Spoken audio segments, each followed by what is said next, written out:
Father, we thank you for such a time to minister your word. Speak to us, instruct us, correct us, empower us for the glory of your name. In Jesus' mighty name I pray. Amen. John 4 from verse 7.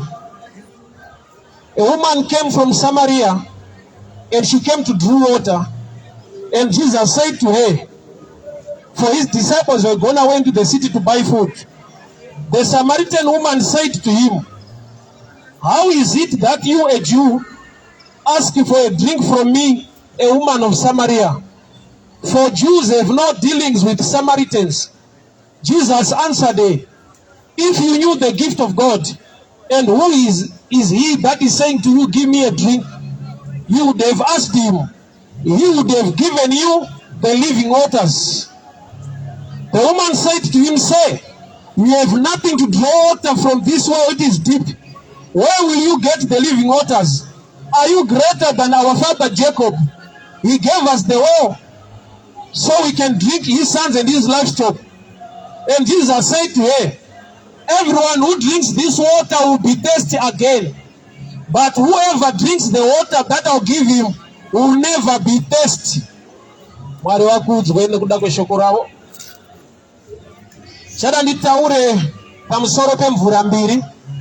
The living waters and the natural waters. Jesu akauya ndokudogara patsime. Ari rimwe tsime rabva kudenga kuzosorova nyota ine vanhu ine humankind. So mukadzi weSamaria auya kuzochera mvura. But nekuda kwekuti haana meso emweya kuona uye nekuziva kuti uyu ndiani, waida kutopfurira mberi kuti achere mvura mutsime raakajaira rababa wake Jacob. Jesu ndokubva ati kwaari, ndipowo mvura. Mukadzi ndokuramba achiti, Samaritans and Jews, kana maSamaria nemaJudha adyidzane. Ndoda kuti ubate chinhu chinokukasika. Haasiriye akagadza mutemo iwowo wekuti maSamaria nemaJudha asawirirane kana kudyidzana.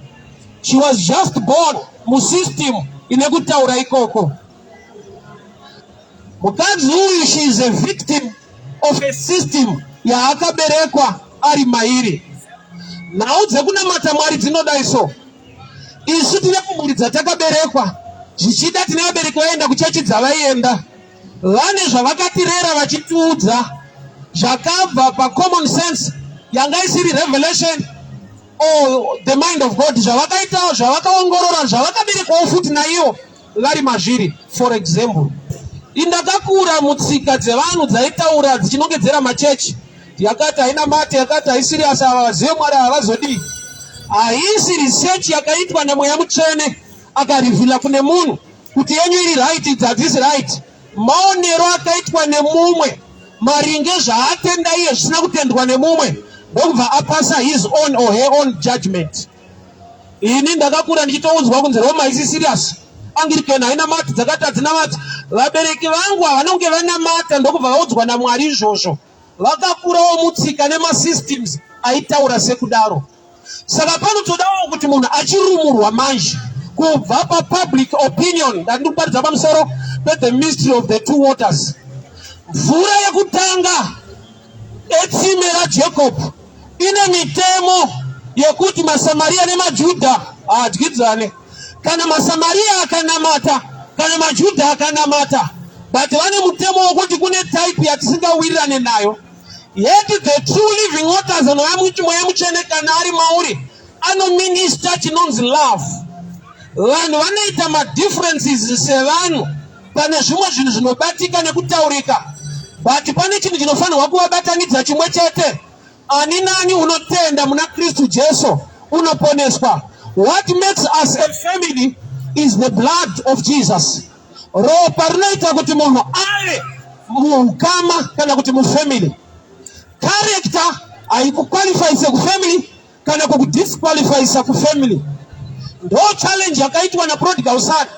Paakararama upenyu hunonyangadza akazidisqualifya pasonship, akadzoka achiti baba musanditore semwana. Aifungidzira kuti unhu hwandaita I'm no longer worthy. Yeti chakaita kuti uve mwana hakusi kugona kana kutadza, but inauye ropa yekuti una baba vakakubereka. So when people don't understand the mystery of the blood, divisions will always be everywhere. Zvikoro reganizoke munatural term. Zvikoro zvinotendera kuti mauniform asiyane, mabuildings anogona kusiyana mavakirwo, kana mamasports kune zvimwe zvikoro ariko kune kumwe hakuna. Chavasina kusiyanisa isyllabus. O level yekumuzarabani ndo O level yepaEaglesville. Hakuna paanoronga kuti vakaomerwa sterekisa vapei meti dziri nani, kunoku kutonazi vari kuwana saka vapei zvakaoma. The board yeeducation kana ikati uniform ngaisiyane, munobatirana pasyllabus pa O level yacho, which is the same with the word of God. Mauniform anogona kuvako, mazita anogona kuvako, but one thing that makes us a family is the word of God. And the word of God is God himself. And the word of God is Jesus. In the beginning was the word. The word was with God. And the word became flesh and it dwelt among us. Kureva kuti vanhu vakasaziva the mystery of the blood will always be in divisions. Unaziva here kuti Mwari chaiye Mwari pachake haapinde chechi. Mwari anopinda vanhu. Bible rinoti miviri yedu itemberi yaJehovha. Mwari pachake haite zvemachechi, asi kuti machechi anoita zvaMwari. Iye kana achidhira nevanhu on the ground, anodhira neyatinoti kingdom. Our God, our Father runs a kingdom, not a ministry or a church.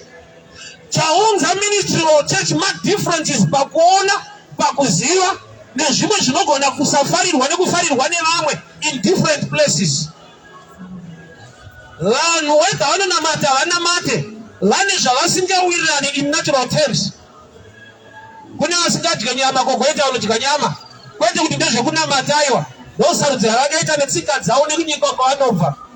But vese ivavo vakaberekwa patsva, vakatenda muna Kristu Jesu, vanofanirwa kuziva kuti the natural order yakasiyana ne spiritual. Saka Jesu wauya patsime ari iye mvura mhenyu, the living waters, but asvikogara patsime pari kunwiwa mvura, the natural waters.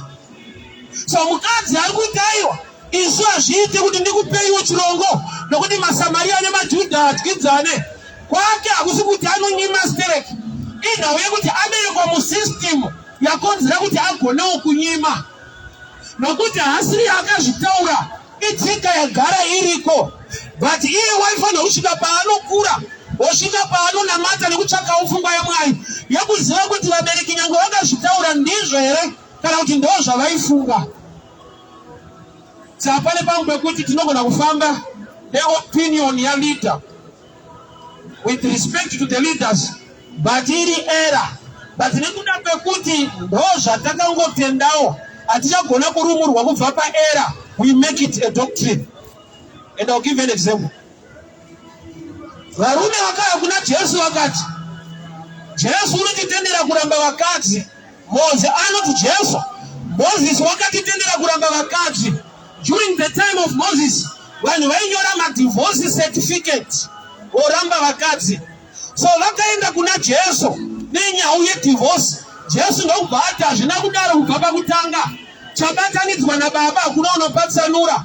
Saka Mose aizviitirei? Jesu ndokubva ati nokuti Mose wakaona kuoma kwemwoyo yenyu, ndokubva akupai mutemo iyoyo. Kureva kuti yanga iri observation yaMoses, yanga isiri revelation of God. So pane nguva yekuti you are leading people, uri munhu unofunga, unoona, une observation yaunoita, une zvinhu zvaunoita research on the ground, then you pass it as a law. But you only need to pass that law, they must also submit and vasiye vaine room to research further. Nhamo irimo mukunamata ndeyekuti tine vanhu vakanzi ukagumira pandiri ndo pane kunamata kwese. Nyangwe wanzwa inini ndichishumira, we have a room to continue to listen from others and to research and to pray as well. And this last bus stop here preaching, never. And there will never be a man, Achara here, the only preacher with the all revelations of the things of the kingdom. That one is an error. Hakuna akadaro katomwana akadaro isaini yekuti aziye zvandiri kutaura izvi kuti azviite. Sei zvichidaro? Mwari pachake is so big. Ndiye wazuro nhasi namangwana. Kune zvinhu hama dzangu zvinotaurwa maringe nhasi zvinoda improvement neunderstanding iri better kana wapinda muna tomorrow. I'll give you an example. Zvanga zvakanaka kuti leader weimwe church ati yedu church aione TV. Why? During those days, television channel yaitwa owned nestate vachibroadcastwa zvavanoda kwete zvatinoda. Isu taitozomanikidzirwa kuda zvavanoda.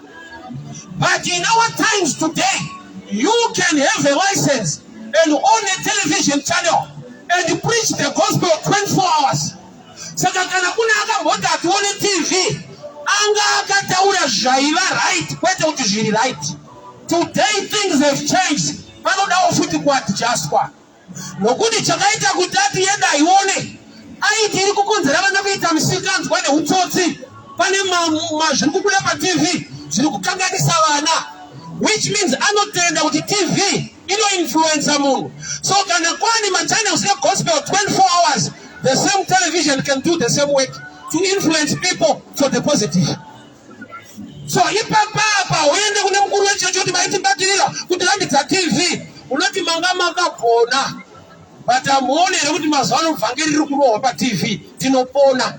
Kana TV yaikonzera kupanduka, mazuva ano inokonzera futi kutendeuka nokuti Kristu ari kuparidzwa. Which means taane church yakapiwa a room yekuti we learn from our leaders, but we are also going to become leaders for tomorrow. Azvikumire pandiri, Mwari unomutsa vamwe vanhu, unouya nechimwe chizaruko. For example, kune zvirwere zvaivako zvanga zvisiko kare zvaako nhasi. So kune karamiro kaitwa kare nelifestyle yekudhara yekuti kwada kuita nhasi iri wrong. Pane need yeimprovement. Tsime naJacob rakagara mukadzi weSamaria rine challenge yekuti kana yangu yekupisa water table inodzika, vanhu vanogona kusafa kushaya mvura, ivo vakachererwa tsime naJacob nekuda kweseason. Saka Jesu paari kuti ndauya inini mvura mmenyo, ari kuti I've brought something chisingaafectwe nemaseasons. I've brought another dimension of a well yekuti hakuna munhu anogona kuita temper around netsimero, nokuti ndwa pakaita tsime musociety rekuti vanhu vanoenda kwariri vachinwa mvura, pakasvika nhubu ikakanda poison, musha wese unofa. So tsime raJacob ranga rine challenge yekuti it can be polluted by enemies. Saka Jesu paari kuti I've brought the living waters now, ari kuti ndaunza imwe dimension yefavor yeblessing isina ana anopoluta. Why? Nokuti kana ndakupa tsime chinova chitubu mauri, kwete pauri, kwete paside pako, but in you. Let me go deeper this way. So mvura mmenyu iri kunzi kana ndakupa mvura mmenyu aunzwe nyota zvakare. Ipa ndopana nditsokotodze unyatsopanzwa. Jesu haasi kuunza mvura inopedza nyota. That's why ati yandiri kukupa aunzwe nyota zvakare. Kureva kuti haipedze nyota, inopedza chinoita kuti unzwe nyota. Nokuti the natural water ukainzwa nyota inopera, but haipedze chinoita kuti mangwana unzwe imwe. Amen. So difference in the mystery of the two waters. Ndekuti the natural way raJacob ukanwa mvura yacho shuwa nyota inopera, but hazvipedze kakuzoda imwe. Saka Jesu ari kuti inini yandiri nayo manje haipedze nyotayo, yandiri kukupa izvezvi inoita kuti uregere kutozonzwa nyota yacho. What's this kind of water yarukara nezvayo? He is talking about the Holy Spirit who can change you from within. Rekuti kuti unoziva here kuti Mweya Mutsvene kana akurarama mauri anonobata area dzacho dzaikupa kufunga nekuda zvakaipa odzigadzirisa. But ukashaya Mweya Mutsvene ukangova neuoni, ukangova neyambiro, warning haisi empowerment, chiziviso. Mazuva atainwa tiri kubhawa, kumadziro kwebhawa kwaitonamirwa maposta akanzi be faithful to one partner, indakabata two. Hakuna ikurova, kana ukaverenga ukaignore usungwe. Why warning? Warning haisi empowerment. So ushumiri wekare the natural orders. When to say to Shokati, ushumiri wa Kristu the New Testament takuti kwazvekuita gamuchira Jesu ave ishe uye muponesi weupenyu hwako. Nokuti iye kana amauri ndiye anokontrola. Old Testament usina Jesu waizvitraya wega. New Testament yakadai kupembedza risoro pachena. Yakafanana nemunhu ari kuweka segments yeku-Old Testament but aitirwa favor yekupiwa calculator. Pauri kupiwa calculator answer inofanirwa kungova iri right. Whether une calculator kana kuti hauna. But calculator inobatsirei. Hausiriwo waakufunga ukireka musoro. Unongopancha madigits. Iyo ndo basa rayo kufunga nekuweka kusvika yakupa answer. So Jesus to the church is like a calculator. Problem in calculator is one. Haikuwekere unoweka pa calculator. Saka shoko richiti work out your own salvation with fear and trembling. Amen. Amen. Bosa mbandamu zalida asandika gamuchira Jesu. Zilego zhakuwete automatic. Ukamugamuchira iye as Lord Saishe. He tells you what to do, where to go. Kureva kuti waani calculator zvafana ni munhu ane key. Key haikinure imba. Key inokinuriswa imba. Which means kuva ne right key usingazive the right direction to turn, you can still sleep outside. Kuva ne key kwayo but usingazive kuti inotenderedzwa kupi inodi unogona kutowedzera kukiya kana kukurara panze une right key. Samu atinetsika kuti Jesu chandakamugamuchira wani pazvinhu zvacho hazisi kuitika. Kunamata Mwari haisi magic. Kunamata Mwari relationship. Murelationship mune dialogue kutaurirana.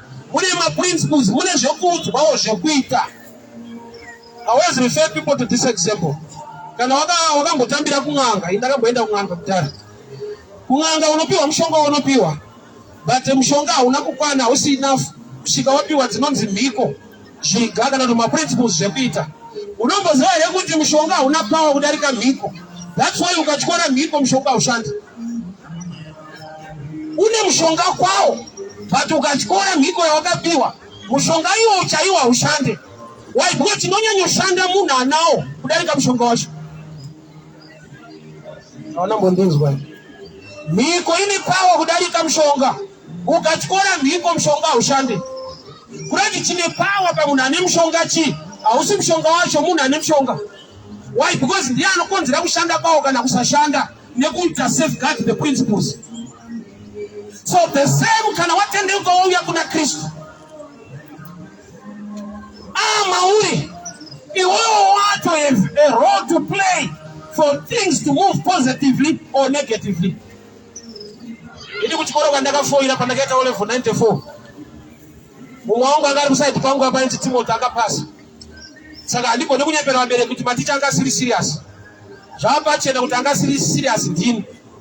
Why? Because kana mwangu akaita ma A, ini ndikaita ma D. Ndoitaipiwa ma A, ini ndichachinja ndichaita ma D. Hunhu wangu ndekuita kwangu. So you can be in the same church, same preacher, same message, different results. You can worship the same powerful God, the mighty one, the God of Israel, and your life will be different. Unazoya kuti Mwari anotiita zvakafanana. Somebody came to me ndokubvati ayo kana achitiita zvakafanana seupenyu hwedu hwakasiyana Mwari nani womwe hatisi right. Mwari anotiita zvakafanana seupenyu husisiyana hatimude zvakafanana. So tona sometimes panoparidzwa unongomira uchiwilder time how serious nazvo. Madiro ako aunomiita ndekungotiwo emergency case yekuti kana zvaoma uzochishendera ngarirei. But otherwise kurangarira kuti kuna Mwari nekuna mata Mwari mauri hazvimo. Zvirimo beds when things are tough. So Jesu wauya ndokusvikogara patsime. Iye zvakare ari tsime remvura menyu. But agara patsime remvura yaJacob. Mukadzi ari kuuya achida mvura. Ari kuramba achivavarira kuda mvura yekwaJacob. Achiignore Jesu. Nekuda kwekuti Jesu atanga nekukumbira. Yet iye maari mvura yacho anayo. Saka Jesu anowanzoita zvinhu tu. Mvura nenyota akawanda. Paakanyimwa mvura akabva atanga kuadvertise yake. kuti asidai waiziva ari kukukumbira iwo waitokumbira kuno because ndinayo ende ndine iri nani kudarika yauinayo. Saka anokumbirirei iyi kana ane iri nani inodarika iyoyo? Ari kuedza kuunza a law of exchange yokuti ugone kuwana zviri maari kana wagona kutambanudza zviri kwauri. Life pachayo i law of exchange. Munhu anopa miti carbon dioxide, miti inomupa oxygen, ukangoomera wafa. But oxygen yanatopayo ndabho hatina kupandoendesa unofa nayo. Life pachayo ine principle yekuti breathe in and breathe out. In law of exchange to live. Pane chinopinda kuti zvimwe zvigone kubuda. Wafana nemunhu aenda kujimu. Kuenda kujimu haisi garanti yekuti unosimba. Kusvika wakujimu kwacho. Haungoti wasvika kujimu wogara woti gore rino ndinotosimba usimbe. Chinonzi kusimba kuzvirwadzisa. Chinoita kuti munhu asimudze simba achidikitira achirwadziwa ane goal yaari kuda inongowanikwa in pain only. Pain kujimu ndo the key yekunzi unzimonya. But zviri pachena kuti wese anoda kusimba kazhinji haadi zvokungozviremedza mahara. I love to give you this example. Ndainetseka pandaiva kuindustry kubasa kuti vamwe tinoita work hard tiri kuworkshop, but mumwe anenge ari muoffice achiita work head kwete hard, anenge achingoshandisa musoro ari palaptop achingobaya zvaanobaya, handei kusalary. Uyu work head ari kupiwa zhinji ana work hard shoma. Saka ndavunza kuti maybe havasina kuzvisa zviri kuitika pano, chikamwe akazonditsanangurira kuti ufunge iri kuitambika panapa hakuna favor nejealousy yaitirwa munhu. Why? Wauri kuona ari muoffice ari kuzorora achishanda zvinyoronyoro, akamboita busy kuchikoro anga asingazorori achiverenga. Wauri kuona vaakuita busy kuseru vakatamba kudhara, saka utambe kwese. I principle yelife. Udza rakasaiti pakuti kana mutambe kwese. Utambe kwese. Mukomana ari pano izvezvi mauri muna sekuru varimo havana kutenderwa naMwari kuti vabude izvezvi. Sekuru munhu asina power, achembera, anoda rest, saka anozobuda time. Saka pakafanira kutumirwa mukomana iyeye ane power. Itori panguva yekushandira sekuru vari mauri. But ukada kurarama life yasekuru manje uri mukomana ukazorora, sekuru vanopinda busy. Saka tiona kuna anotoita kumanikidzwa pakamba kunzi makuru akaniregerai. Why? Because anga akakura kudhara asati akura. Kune kwaanga ari sekuru akachikora. Saka hapo kutomanikidzwa nokuti mari anotonzwa kuti ndikangozorora ndafa. Let me go back to the mystery of the waters. So Jesu auya ndokusvikogara patsimbe raJacob. Aripo mukadzi ari kusvika ari kuramba nekumupa mvura. Jesu ndokubva ati mvura dzimbiri dzine difference. Iya unoonwa unonzwa nyota mangwana unodzoka, which means inoramba ichicreate labor. Paunonzwira nyota mangwana watakura chirongo, paunonzwa nyota mangwana watakura chirongo, but the living waters mvura yandinayo haunzwe nyota zvakare. Saka imvura rudzii? Imvura yekuti haipedze nyota, inopedza zvinoita kuti unzwe nyota. So mvura iyi ishadzo picture yemweya mutsvene kana ari mauri. Kana mweya mutsvene akurarama mauri, anodhila nechacho chinofunga nekuda sin. Nokuti inzwaka pane pekuti good thinking haigone kukunda spiritual attack. Wese anoita chakaipa haadi, but anoita. Why? Nokuti kana asina kusarenda kuna mweya mutsvene haugone kukunda chiri spiritual kana iwe uri carnal. Kapawa kaSatani kakavigwa pakuti he is a spirit being. Ano-operate in the spirit. So operation iri spiritual iri greater and better and powerful than operation iri natural. Saka tiona kuti chembere sina kuenda kucreche inoroya professor kuuniversity. Kutomuka achitadza kufamba musana wakabhenda. Iye ari teacher webiology, anoticha mabhonzo, but kuna anomutyora mabhonzo iwacho. Why? Because ambuya havakamaster chinhu ichi muspiritual dimension. Haukunde chakaipa negood thinking. Whereas person wanoti ishandichada kuti handichada, it's not enough. Why? Because kune a spiritual drive yekuti unopedzisa wakuita zvausingade zvacho. Jokuti wapedza kuita unongoti hazvina dhiri zvandizvifarire, but watoita kuda kuti pane simba riri above good thinking. Saka chaunoda chii? To surrender to the Holy Spirit. Wacha anonobata panoita kuti unzwe nyota, panoita kuti unzwe desire yezvinhu zvisina basa. Unoziva kuti naturally munhu akasikwa kuti agone kuoperate in the spirit, nokuti naturally you can be defeated na devil. Haugone kukunda wakaipa by good thinking. Why? Nokuti he is a spirit being. Anonobata mind yako, anonoadvertise nekumaketa chakaipa in a way it is so carnal. Nokuti by good thinking unobitwa. Okay, I'll give you this example. Advert yedoro nekutaka kwarinoita, nekusiya vanhu vamarombe kwarinoita, nekuparadza mhuri kwarinoita. Advert yacho haitwe nemunhu ari kuramba mukadzi, kana kuti akadhakwa, kana kuti ari kudzedzereka, kana ane hembe dzakabvaruka. Advert yedoro inoitwa nemunhu akachena, ari smart, ari kunwa panzvimbo yakanaka. The big five, akabata zambezi, ane sutu. Yetu ukangopinda mu big five imomo, unotoziva kuti sutu yacho haitengeka. Hapana paunoona munhu ane kota aitadza kurosa road, onzi castle yaga, wegoita unouraisa munhu.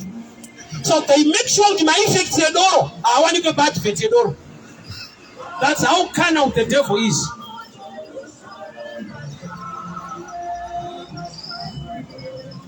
Azviite kuti advert yedoro iitwe nemunhu anenge atonwa. Vanoita munhu angoita sipo garidzika pasi, was the big five zambezi. Anyatorowa 6 kota akaziita apa urinwe. Anenge aitadza kumira pa. Achitaura rafu nzino saka kudii ikoko. So they make sure kuti kana usati wadhakwa advertise chinodhakwa. That's how carnal the devil is. So Mwari unotiwanira nyasha dzekuti unotipa muono evision yekuona kuipa pechinhu chatida kupinda machiri, iwe usati wapinda machiri. Mugarden reEden the devil akamaketa zvisingadyiwe zvikadyika. Munhu audzwa undidya ese siya uyu. Saka ndobva advertiser wakarambidzwa wacho kusvika munhu akaita buy that advert yomuti wakarambidzwa. Adam angasati apedza miti yese inodyiwa. To see how powerful it is. Inodyiwa yese asati apedza, nanga ni wakarambwa iwo. Simba rechinhu chacho. Adzimai wakaroora kuti negora musati mapedza, watone girlfriend. Unonyatsoona kuti zvakarambidzwa zvasina kubhadharira zvisiri zvako, ndozvaunonzwa kuti ava nenda sumuka.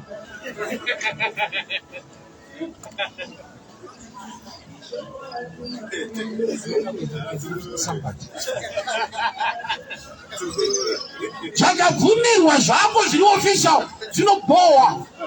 Saka kune vhesi inoti varume dai vakadzi venyu. Kana ndiri mufana ndaiti zvakanyorerwei zvinoita obvious ka. Iye ari wako.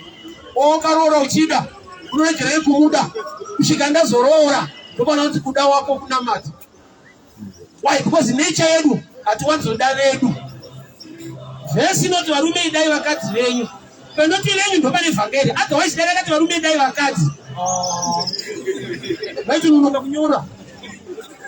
Agara tukutovada. Saka takazonzi venyu ndo kuti aizvi. Vatidzora tata kutofamba.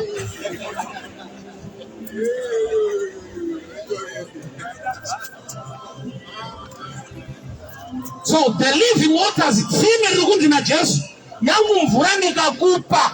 Kuti problem yataita tiri kuramba tichipa vanhu the natural waters. What is a natural water revelation? Maoni. Ini kare ndaiudza kuti kutendeuka kusiya zvakaipa. That's why ndakaona kuti vanhu vakawanda havasi kuzotendeuka. Why? Nokuti takapreacha from the wrong angle. Kunonzi kutendeuka kuuya kuna Kristu ane simba rekuti usiye zvakaipa. Why? Because ukada kusiya wega hausiye unombomira. Osaromona munhu anotaka doro ozoona achinwa. Anenge angosiya mapfungwa yake but asina that spiritual power yekuregera. Saka unenge wambomira. Mumwe ndakamunzwa achiti hainini manje handidi kunyengedza Mwari. Zvekuenda kuchechi chitatu ndikwako handidi. Ndichaenda kana ndaa right. Sorry, akakuparidzira ndiyava kunyepera. Hausiye zvakaipa kuti uye kuzonamata.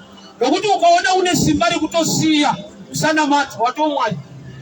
Because iye zvakatotora rufu rwake pamuchinjikwa kuti akupe empowerment to live that life. Urekere upenyu. Ukaona uchizvigona zvisina Jesu wakagamuchira akakufira neropa rake, uchizvigona wega necommon sense, watomwe mwari. Zvakatoonekwa kuti all men fall short of the glory of God. We need Jesus, we need His grace, we need His blood kuti simba rake rigone kutipa kukunda. Saka vhangeri richokwadi rekuti kunonzi kutendeuka kuuya wakadaro nokuti haurambi wakadaro kana wasarenda kwaari. Iye ane the living waters, anayo software yaanoinseta mauri yokuti chinoita kuti unzwe kuda izvozvo ndochaanodhila nacho. Mvura yandinokupa ndomvura mhenyu. Kana wanwa mvura iyi haunzwe nyota zvakare, but yajokopukanwa nyota inombopera, but mangwana unoinzwa futi wodzoka futi.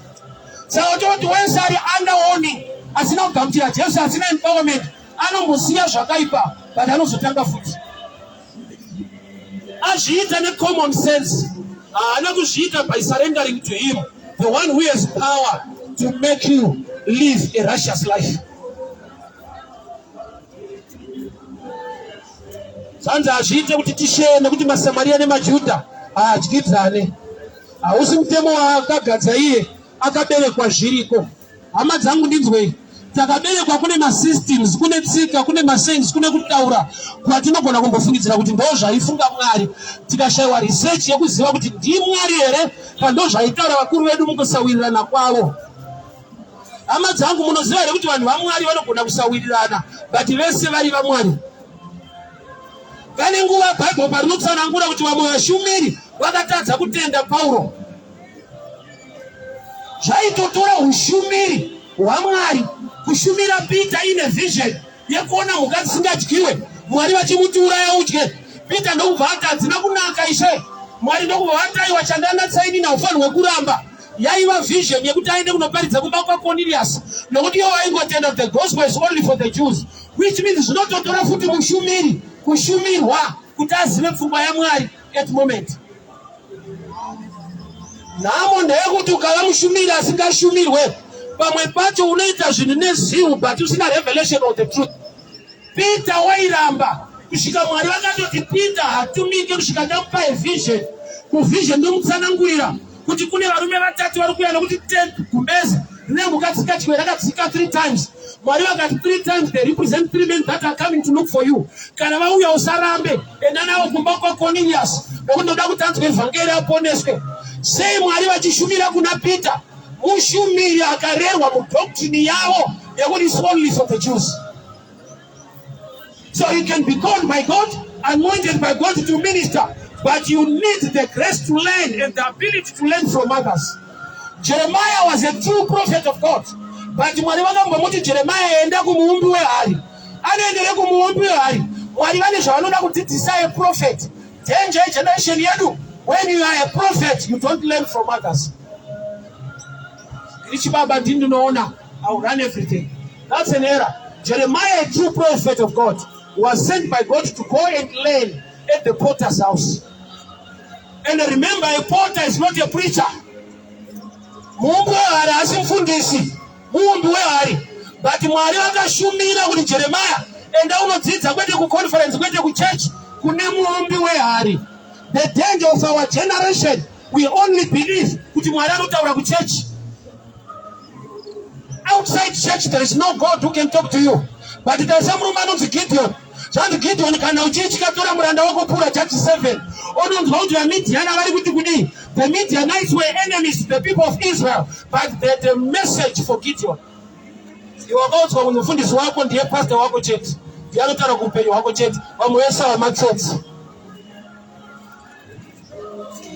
Yeti kune message yako kumuumbi wehari enda uende. Why? Because muumbi wehari hatimise maclass yema ministers. I had somebody achisa comment this guy is an Ampariga. He's a motivational speaker. Even in the Bible, motivation is allowed. Simbe enda kumujuru. Kumujuru kunoneitei to get inspired, to learn. Zvikuitwa nemujuru kuvaka churu, unity and strength and everything, education. That's a message for somebody. Asikade kubatwa msoro. anoda kumotivate kwa musoro to have that life. Mwari vanototi simba enda kumujuru kwete kuchurch. Motivation is of God. There are people who lack motivation. Spiritually very mature, spiritually vakura, but they lack motivation. David was anointed to rule over Israel, but after the anointing of Samuel, akashedzwa kunoshanda anda munhu ari kufanirwa kutsiva. So aini kunaso airidza gitari, dhimoni riri panaso richienda. Yet the one aridza gitari aidzinga dhimoni is anointed to rule or to take over. Sei Mwari vatendera munhu ane anointing to rule, to go and learn under somebody wari kubvisa. Anointing nyasha nesimba raMwari pamusoro paDavid. Haisi knowledge to run the kingdom. He anointing to run. The knowledge you learn from others.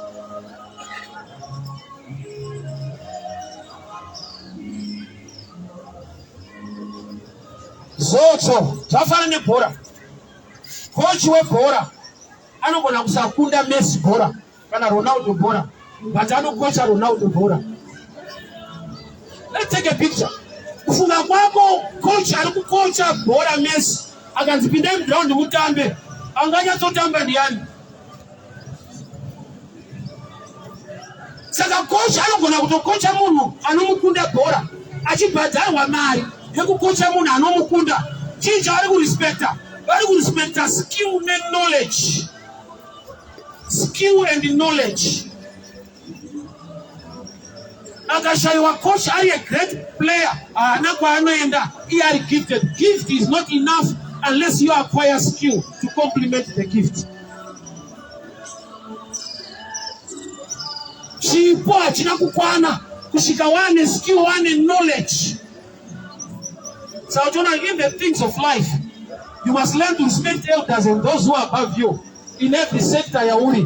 Why? There are things you only learn by experience, not by intelligence.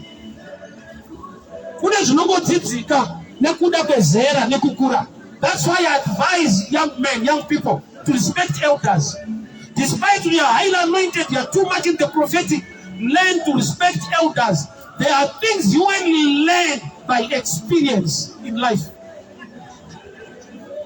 Samuel, Mwari vachimudana ari pachechi pashilo fensi Samuel chapter 1. Samuel aimhanya kuna Eli achiti mandidana here. Eli ndokubva kuti dzokera kana washedzwa this time. Unonoti Mwari taurai muranda wenyu akateerera. Samuel ari kudanwa naMwari. Ari kunodzidza kuna Eli asiri kudanwa.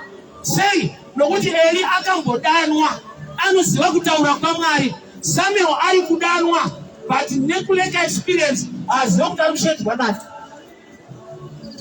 He is the one alipanyanga that time akutorwa naye naMwari, but it's unfortunate anoleka experience to know the voice of God. So Samuel akamentwa na Bishop Eli, yet Bishop Eli is a failure pakumenta his own kids vana vake Hophni and Phinehas. So there are times when you can easily judge. Kana akakundikana zvanondudzei, kana akakundikana zvanondudzei. Humble yourself and learn from elders. Vanogona kunge vakakundikana mune zvimwe, but havana kukundikana mune zvese. Chinhu chandakasaruta mudhara wangu inini, mudhara wangu haana kuenda kuchikoro, but akavavarira kuti inini ndiende kuchikoro. So to me is a hero. Asiri ari uneducated kudaro, but wakatendera kuti iye pastrength yake nekushanda kwake aone kuti vana vake vadzidza. So mukusadzidza kwake to me is a champion. Nokuti mukusadzidza akagona kushanda akadzidzisa vamwe. So respect yangu kwaari inoramba yakakwana. Why? Nokuti ndiye akanisvitsa pandiri nyangwe iye asina kuti asvika pandakasvika. So Jesu wakauya ndokubva agara patsime akati mukadzi ndipo mvura, mukadzi ndokubva aramba. Jesu ndokubva atanga kutaura difference yemvura. Zvikanzi ari kukukumbira ane mvura mhenyu, the living waters. And the type yemvura yake ndeyekuti kana wanwa haunzwe nyota zvakare, but yako ukanwa mangwana kuseni unogona kuuya, kana na 10 manheru unogona kudzaka futi wakuda imwe. Difference yemvura inorevei? Inoreva the difference ya Holy Spirit. New Testament church and the Old Testament church yaifamba nelaw. Law yaingova warning, don't do this, don't do this, but grace empowerment, receive him so he can make you able. ipapa vasutorwa chechi papa difference yemvura vanotaurwa nyaya muya mutsvene nyaya yekugamuchira nyasha naKristu Jesu. Because I've seen people wekuti havana kugamuchira Jesu but they just joined the church nekuda kwekuti munhu akashumira zvavakada even zvisina kuchinja upenyu hwavo but vakazvifarira. And unoziva kuti ukasangana nemunhu akavenga munhu wakavenga unoona kufidzira kuti munowirirana. Gamba mune common enemy but hamuwirirani. Ndakamboenda kubhora Cape ichitamba neTP Mazembe kuti RC ground ranga rakazara green and white. Ikati ko Cape ane masupporter akawanda soinda zvikanzayo mamwe madhimbari ari kutsigira zvokumusha. Sokuti next week TP Mazembe ikadzoka vachaona kuti katimu akada vanawo. So there are times yekuti mukaita common enemy you think you are one. Ikamira pano ndikatuka mwe mfundiso usingafarire unofara. Kwani ndataura zvinochinja upenyu hwako. I always tell people kuti kutaura pamusoro pemumwe mufundisi harisi vhangeri zviziviso. Ndinganozidai zviziviso hazvitombochinja wewe kana ka1. And hapana kupona kwaunoita hakuna zvinoitika muupenyu hwako unongoseka chete. She was right, it's all that's right. Wesa waziva mwari ngatsoti iwe unomuziva hauzive. Waimprove life yako yachinja hauna. Unongoti yes boss waenda kubagore rotopera. Nothing is changing in you but you are smiling outside yet you are dying inside.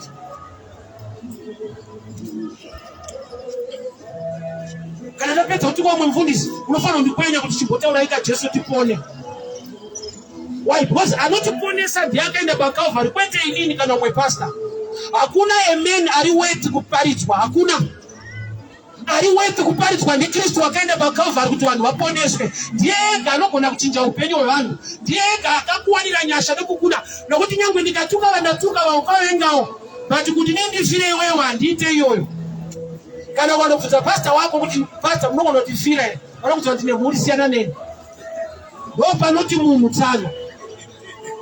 Panoti munhu apa imbomira imbotsvaka Kristu. Munhu you can start on a good note and end on a bad note. Saka asingatraswe kuzembera pamunhu unozembera pana Mwari asingashanduke. John the Baptist akatomboparidza chokwadi wani iro gwayana rinobvisa zvivi zvenyika achinongedzera Jesu. Ari mujeri ndokubva atuma vanhu kuti mubvunzai kuti ndiwe here kana kuti timirire vamwe. The same man. Ipapa hazvina kuti abackslider. Zvinongoreva kuti ari kungodhauta but he's still a man of God. Ukabirwa nemupurisa hauti ndabirwa netsotsi unoti ndavharwa naofisa. Haabve renki yake anenge ambokutsotsa ari murenki iyoyo. So danger ndeyekuti munhu anoramba aine that title but wrong side. Ndoyakagonekwa naFaro paaida kuuraya vanakomana vese vemuEgypt vechebhuru muEgypt haana kutsvaga mabhinya. Akatsvaga vanhu vari trained to help ananyamukuta mamidwife. Ndovakanzi kana baberekwa mukomana urayai. That's why it was easy kuti vanakomana vafe bozi vaurayiwa nemunhu anosunungutsa kwete anouraya. Naturally they were trained to serve sema midwife. Spiritually they were assigned to kill. Ndosaka vakava successful kusvika Mwari aunza a picture, a vision, an instruction kuna mai vaMoses kuti kana mabereka wenyu endai munesa kurwizi. Why? Because chiri kuuraya vana vochakatrainwa kusunungutsa zvokuti wese ane nhumbu aitarwa nanyamukuta ainyemwerera kuti makadi ikoko mazuva angu ava padhuze ototengera nyamukuta koko ari paassignment to kill. Title haisi nyaya. That's why pakaberekwa Jesu pakafa vana vakawanda. Vakafirei? Matthew chapter 2. Vane 2 years and below they were killed. Vaifirei? Title ipi? Mawise men akati kuna Herod tiri kutsvaka mambo aberekwa. Saka vana vese vari kuurayiwa vari kufira nyaya yekunzi mambo, even vasiri madzimambo. Title iri dangerous. So kune mvura mmenyu ungoita mvura yetsime raJacob. The choice is yours. Oda kunwa ipi? Problem yetsime raJacob unoramba uchinzwa nyota, but ukanwa tsime raJesu the living waters chinobva chava chitukumauri and haunzwe nyota zvakare. Hama dzangu Elijah inofadza Mwari ndeyekuti munhu agamuchire Jesu, ndeyekuti munhu asarende upenyu hwake kuna Mweya Mutsvene. Dambudziko rataita ndekuti we have surrendered to ministry, to church and to pastors, but we have not given our lives to Jesus.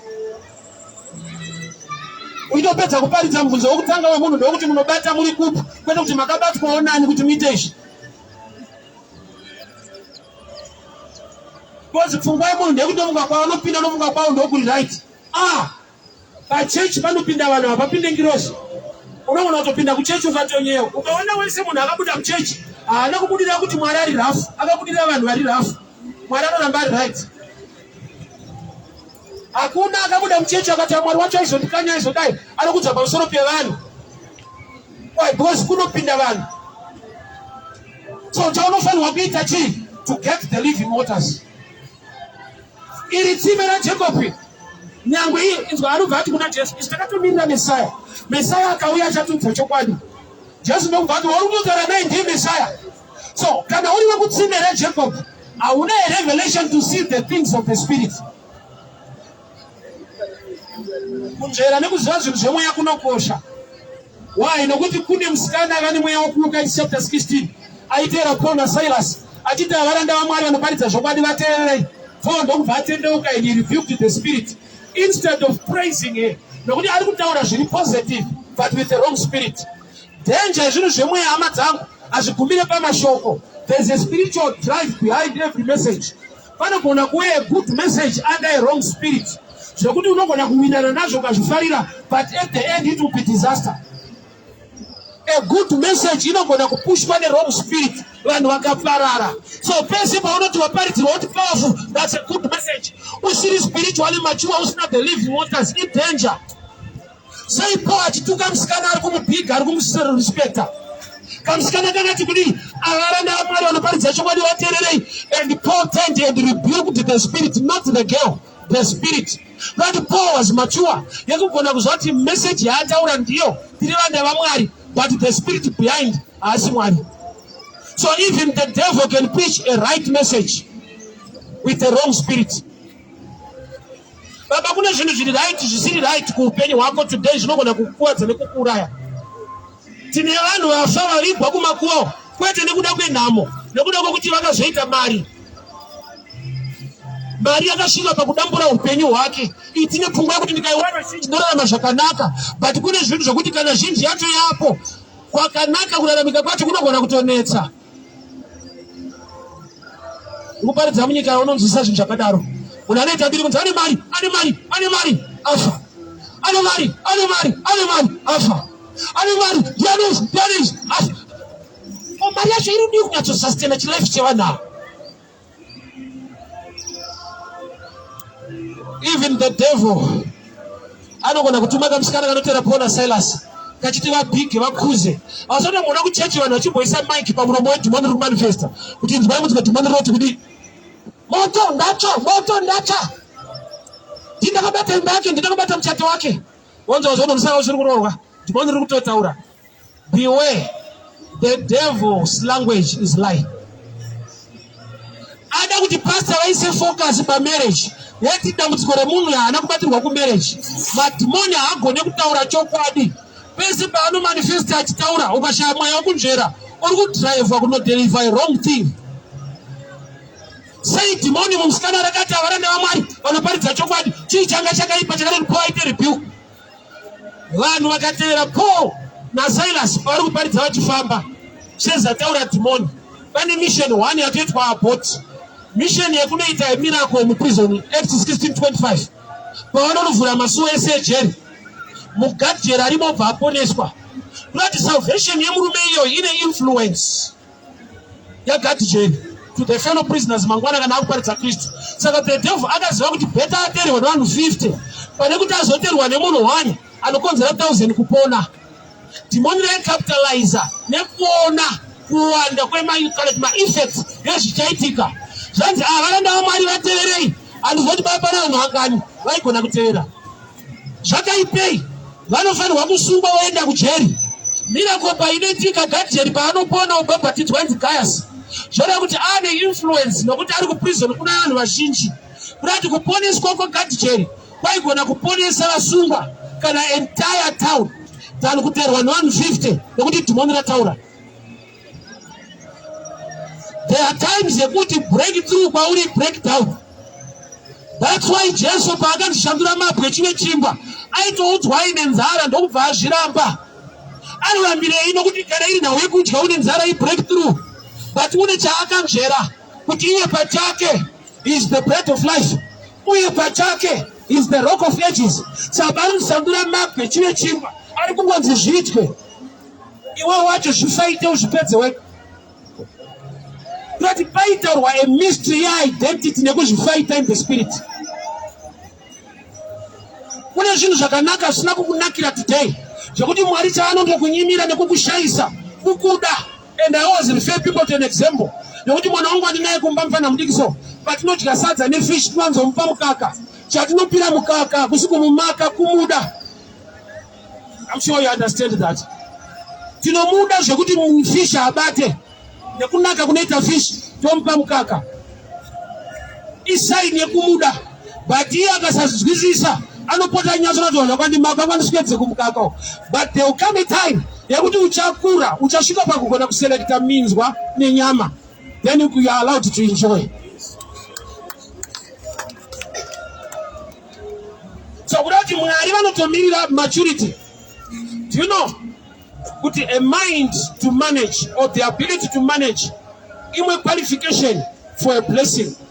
That's Genesis 2 verse 5. Inoti kudii Mwari havana kutendera mvura kunaya panyika, hakuna kana ishirapu yakakura mugarden, because there was no man who could till the ground. Plani ya Mwari yaiva yekuti pave negarden. Saka kuti pave negarden panofanirwa kuva nagardener anomaintaina the garden. Pakashayikwa gardener, the garden will automatically become a jungle. Garden reHarare rinoramba riri garden nekuda kwevashandi vekanzuru. Vakangoita strike for 2 months rinotoita sango reHarare. Which means the gardener, the man, the ability to take charge, take care, inokosha. Kanichi sawachona kamwana kadikiso kakawaya kati ndinotenda with God everything is possible. Ndinamatire mfundisi doti ndibude ndebvu andina mati ndokodza tukura dzinobuda. Unadzo dzakapiwa time ne level of maturity. Kune zvawasingawani kwete nokuti wakaroiwa, asi nokuti hauna the ability to manage. So unoganamatiriwa undoone life yako ndo yakadona. You only think of the devil. That's why some are prophets, some are evangelists, some are teachers. Could I challenge you? We know you only need a teacher to teach you principles of life. You don't need a prophet. That's why some are teachers and some are prophets. But your funga yako ndio wakati profita so zangu tunaita. Kana waroi wangu wakafa ndinobudirira. Funga kwako strive masiwa akauraya waroi vese roko masiwa kutaite kuneti.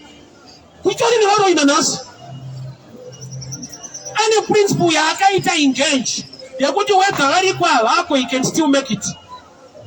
Law of gravity na nasi chiriko, but ndege ino-operate muma dynamics yakuti ino-sumuka law yacho iriko, ena ino-maraba ininga yakuda. Those are systems to apply on the ground. Mwari ndo wakati let the birds fly na nasi ostrich ya brook. And hakuna Bible rakanzi ostrich ya too heavy or ya too big. Let the birds, ostrich in group the birds, even today it doesn't fly. What's the reason? What's the secret? What's the clue? Ukatarisa pa ostrich chini chiombe, jese zvakakura chidiki pa ostrich chi. Munhu paanoberekwa anotanga kuda chini. Why? Because panyika pauyo asati wafamba funga. Unofambira mahara, unoshandiswa. Amen. Amen. Yeah. Bible arambidze kufunga rinoti musafunganya. Hakuna verse inoti do not think, inoti do not worry. Why? Because thinking, mind, is blessing. And the mind dzakasimba naMwari kuti dzinostretcha kuona kuita zvinhu zvakakura. Solomon, the richest man, akararama maninga panapa, anga asina phone, even kambudzi yako anga asina. Vanhu dzaiva mene dzekudhara. Changa chakashota chi hakusi kusaropafadzwa naMwari. Hadzina kustretcha kusvika palevel yekufunga zvatana zvingoenda. Anoona munhu wese ari panapa haana mbosikwa naMwari. vakasikwa mazita avo ndinawo ari mubhaibheri vanonzi Adamu naEva. Kubva ipapo vanhu vaingoberekana. Inonzi reproduction hainzi creation. So kune zvinowanikwa muremu yereproduction zvokuti ukatsvaga kucreation hazviko. Miti yaunoona hainambosikwa. Bhaibheri rinoti kune miti yakasikwa Mwari ndomwe vati kudii? A seed must produce after its own kind. So reproduction kwete creation. Mabuilding ari kuona anambosikwa naMwari ava ithinking yemunhu akasikwa naMwari. So kune zvimwe zvaunochema kuti Mwari ndiitire havachaita. Once pavakatosika iwo ndounoita izvozvo. You have got a mind and a blessing to operate in that dimension.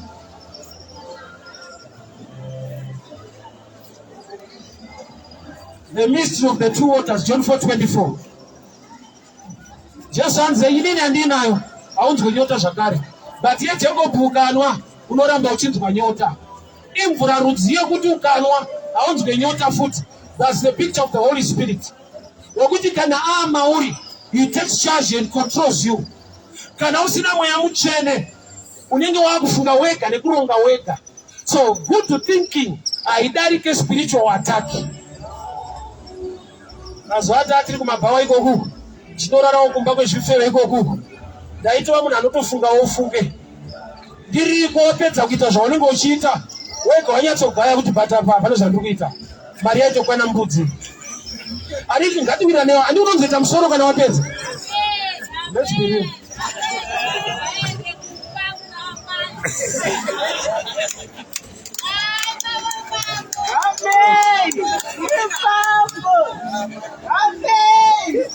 Your mind, but good thinking, but you know right. But you know what's in that power. Pura many mauri against you. The 6% is not Nuza.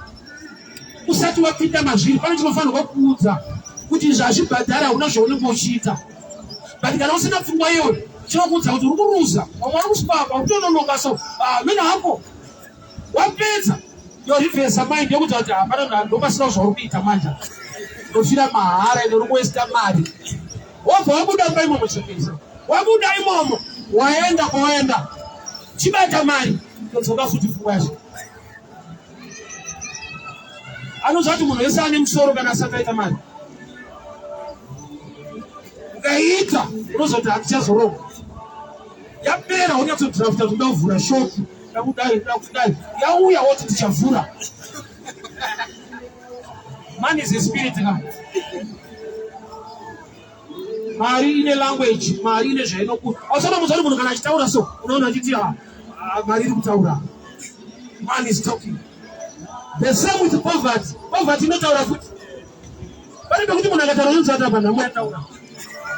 Let's be real. Kana mari tichiti inotaura. Mari inoudza munhu chinja step. Usataura nemunhu wese. Unongooneka waye muone. Nhamo futi inotaura. Inokuudza zvekuita. Ine language yayo. Asi Mwari anotaura. Hama dzangu ndinzwe. Nhamo yatasangana nayo mugeneration yedu. Yekuti issue yaKristu, the living waters, yakaiswa paside. Mukadzi wanga kutotaura zita rekutanzi, muri mukuru here kuna baba wedu Jacob. Comparing God with man. Pata ongwana tupata wenda akazodai wedu ndichai wenda hadaiso wenda achetseani wenda azeita zvakati. Aiwezi kuti ashumirwa akarurama akatendeka ndiJesu chete. Inini ipapo handikwane. Kana ukatondifarira unenge watosapota kwete mutende handina matwe. Saka dhenja ndekuti hazikutsvaga masapota nekutsvaga vatendi vana mate Mwari akatudza upenyu hwevanhu. Pastor ndinganozodai uyu hasi serious uyu hazive.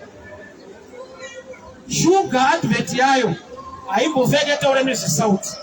Sauti inongolanga mahara ini kutapira wani sauti yavaka kana uchitapira nova saidi rako rekutapira. Bible rinoti you shall know the truth and the truth shall set you free. Kwete kuti munotanga mamboziisa zvisiri zvokwadi. Chinhu chakaalainwa naMwari to set people free is the truth, and the truth is a person. Who is the truth? Jesus. Anoti I'm the way, the truth and the life. Tata ataudzwa pastor ati ndinotopinda iko because ndiyani chokwadi. Munhu can change anytime. Johani akati kwacho iri gwayana rinobvisa zvinhu zvenyika yakavatuma kuti mubvunzei kuti ndiwe katimirire umwe. Munhu can change asingashanduke ndiKristu. Muri mukuru here kuna baba wani Jacob uchiri kutaura zvevanhu. Jesu ndiye mukuru nokuti Jacob akakupai tsime rekuti munonwa, but tsime raJacob harina security. Chero atanga kusvika anogona kuisa poison, atanga kusvika anogona kuita zvaanoda, but kana riri tsime raKristu rinenge raamauri angatori polluted ndiwe muridzi waro kwete mumwe munhu.